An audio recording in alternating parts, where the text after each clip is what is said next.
বন্ধুরা, কেমন আছো তোমরা? তোমাদের জন্য গল্পের মজার ঝুড়ি নিয়ে আজকে আবারও হাজির হয়ে গেলাম। আজকে গল্পে গল্পে আমাদের মজার কিছু শেখা হবে। সেটা কি? সেটা হলো গুনতে শেখা।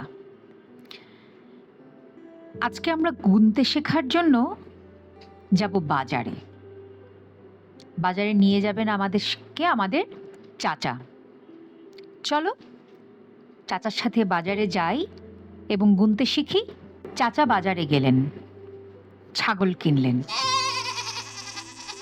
তারপর 2টি মুরগি কিনলেন, এরপর 3টি লাউ কিনলেন, এবার 4টি আম কিনলেন, তারপর 5টি ডিম কিনলেন, এরপর 6টি গাজর কিনলেন, এবার 7টি আলু কিনলেন, তারপর 8টি টমেটো কিনলেন, এরপর 9টি মাছ কিনলেন, শেষে 10টি কলা কিনলেন। বলো তো চাচা কি কি কিনলেন? 1টি ছাগল, 2টি মুরগি, 3টি লাউ, 4টি আম, 5টি ডিম, 6টি গাজর, 7টি আলু, 8টি টমেটো, 9টি মাছ এবং সব শেষে 10টি কলা। শেষে সব কিছু নিয়ে চাচা বাড়ি ফিরছেন। এখন তোমাদেরকে ছোট্ট একটা অঙ্ক যুক্তি কষতে দেই, পারবে?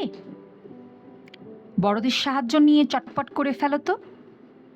এই যে যা কিছু কেনা হলো, সব কিছু মিলে সংখ্যাটা কত হয়?